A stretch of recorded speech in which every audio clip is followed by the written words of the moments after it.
Good morning. This is Bob Passy again, and this is the sixth edition of Democracy Rising America. And this is about the continuing adventure of this election cycle. This is absolutely a non-traditional election, something we probably have never seen in our history. The old two-party structure is basically has lost all credibility, and so new alliances and new parties are being formed somewhat around the same kinds of ideas, but they're shifting rapidly, and so all bets are off in terms of what is normal and what is natural and what can and can't happen. And that's what you're seeing in the Republican Party, for instance, with Republicans beginning to line up now behind Donald Trump because they have no place else to go, they think. Although I think some of them might be interested in Hillary. So we still get talk about how this election has to be between two in-house candidates, in-house meaning those who are who believe that the 1% should rule the 99%. And they try everything, especially keeping all the focus on Donald Trump, to make sure that we really don't pay much any more attention than necessary to Bernie Sanders. Let's think about this as a kind of story. So we have the city and the castle, let's say. We have, in the past, that city existed pretty much on its own and did just fine. There were a few wealthy families that lived up on the hill, but they were not separated totally from the community. But over the last several decades, slowly the government and the important pieces of the society have been moved into this new castle that's been built on the hill. And so that castle has, over the last few decades, grown into something quite significant, with all of the decision making and all the rule making and all of the governance being done pretty much at this point out of that castle. That castle is the 1%. And around that castle, all of the wealthy aristocracy built their homes and then built a wall, gated, in effect, the gated community around the castle. That very few are allowed in, and they're allowed in only if they are willing to espouse the ideas of the 1%, that the 1% should be ruling the 99%. So we have this castle on the hill surrounded by this wealthy aristocracy, surrounded by a wall. And in the castle, you have kind of the traditional people who the 1% have decided should be the rulers, should be the king, queen, whatever, the monarch of the realm. And for a while, those people were chosen from the traditional Democratic Party and the traditional Republican Party. Now, the Democratic Party wasn't very traditional because it didn't really include the ordinary base, which was the people out in the community. But the new base of the Democratic Party tended to be the wealth and the 1%. So the Republicans were going to choose someone who fit their mold of what their version of the 1% rules should be. And but this year it didn't work.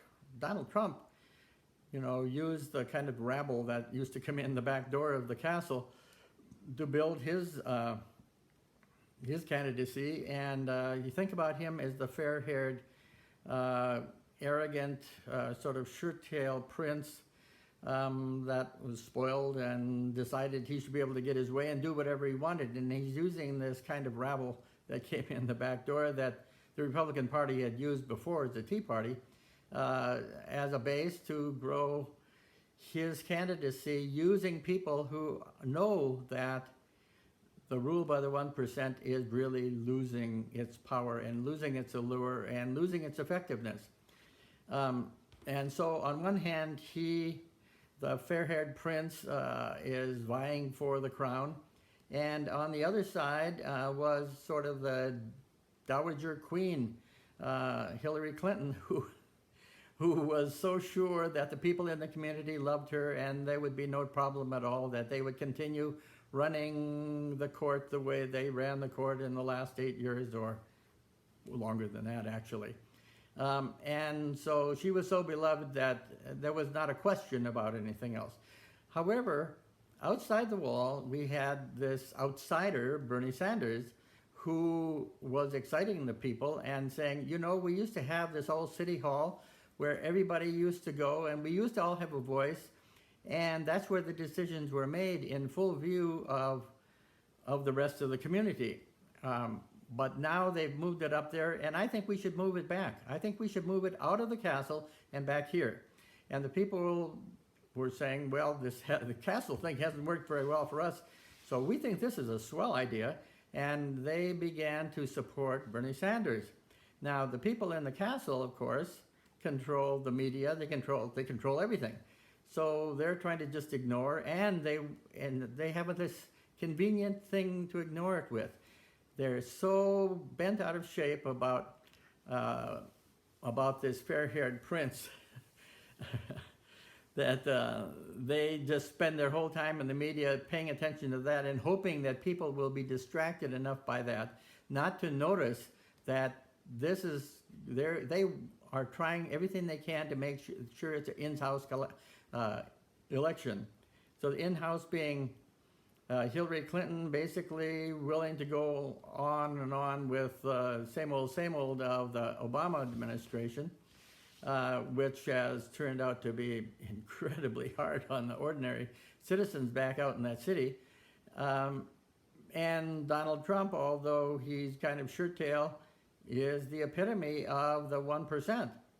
So both of them kind of agree that the 1% should stay in charge. So they're doing everything they can, all the distractions they can, especially with the Donald Trump. You can hardly have a conversation without hearing Donald Trump's name. And that's exactly what they want. They don't want to hear Bernie Sanders' name, because Bernie Sanders is saying, we don't need to be governed by the 1%. We can move it back to the City Hall. The one thing going for them, of course, is that the election is still done in the town hall. They haven't quite moved it all to the castle. Once they move it to the castle, you're going to have a pass to get in. That means you're going to have to agree with them to get in to vote. 4 years from now, unless Bernie wins, that's what it's going to be like. But at this point, there still is a way for the community to freely vote in the town hall. And so that's the saving grace.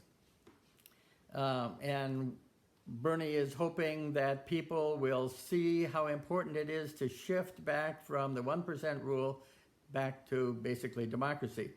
And that's the way the city operated for centuries until this last several decades, when all the mechanisms got moved into the castle and got walled off from the people. Okay, so enough of that story. I think you can see where that's going and how important it is. And you know that the next time around, 4 years from now, you're not going to have a Bernie Sanders. They're going to have the voting restrictions in, so you're going to have to get vetted by the castle before you can be able to vote anymore. You know, the damage that's done to the environment in the 4 years that we've ignored it is going to be an incredibly large problem. And the other thing is Bernie Sanders has caught them off guard, caught the 1% off guard this time. They just never expected him to have any viability, nor did they expect Donald Trump. They were wrong all along. Traditional thinkers were wrong all the way around in this election. And so they've been scrambling, trying to discredit him, which they haven't been able to do. And in the meantime, he has gained ground, and it is clear that both parties are kind of dead. Although the Democrats could reinvigorate themselves by representing the people in the town again like they used to. So that's one of the things. We'll see how that turns out. The other thing is, in 4 years, the castle will know what's coming, and they will know how to head it off. So what happened this time, because it caught them off guard, will not happen 4 years from now. With everyone, with the surveillance society and in full swing, and with secrecy and our lives being an open book pretty much, there's no, they have too many weapons, too many technological devices to make sure that there is no challenge next time, or that it's discredited early and doesn't really have any foundation. So we have the element of surprise this time, and we need to take advantage of that. The other thing I would say is, you have to remember, I mean, I've been a Democrat all my life, so watching the Democratic Party do what it's been doing in the last decade or so is painful. They've turned into sort of Republican light, going with the big money.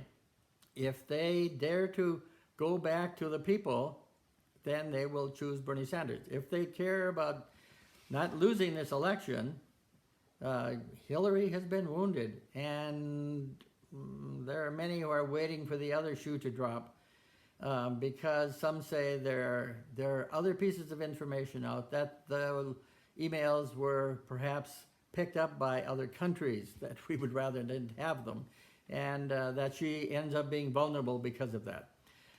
So, I mean, there are too many things that she's a wounded candidate. I don't think that, I have no hostility toward Hillary. I just don't think she's the best candidate. And if they care about beating Trump, then they will go with Hillary. I mean, with Bernie. Just like crazy not to. The other thing that would happen is that it's not likely that Hillary's coattails are going to be very long. If Bernie is the candidate, those coattails will carry all kinds of things, and it will sweep over this election in a major kind of way. He will win against Trump. He will have the support of the people. Whole new sets of candidates will get in. The candidates that believe in the kinds of things we believe in will be swept into. So his coattails will be much, much, much longer than Hillary's will be. And the other piece that's really important is we will directly seek to control and to push out of power, and will push out of power, the 1%. They will have to join back with the rest of us like ordinary people. They'll be richer than us, but not in this aristocratic way that has all the entitlements that go with an aristocracy. They will have to become ordinary citizens again. And that means a lot to wages, it means a lot to our future. Basically, what's going to happen is that what has been termed the new normal, which has been austerity for us and the rest of the world, as a matter of fact, will be overturned. We will begin to be able to participate in the prosperity that is at the heart of what the United States is. Now, that prosperity is going totally to the 1% now. The prosperity belongs to all of us because we're all a part of it. And so we will move from austerity to prosperity for the ordinary people. I can see no downside to Bernie as the candidate. Now, if the National Democratic Party, National Democratic Committee just wants to be stubborn as can be, they will destroy the party. They may win the election, but it will have no energy, and they will have no coattails, and they will not have Congress that is supportive. They will destroy the party. The people who want to be Democrats now will walk away. Because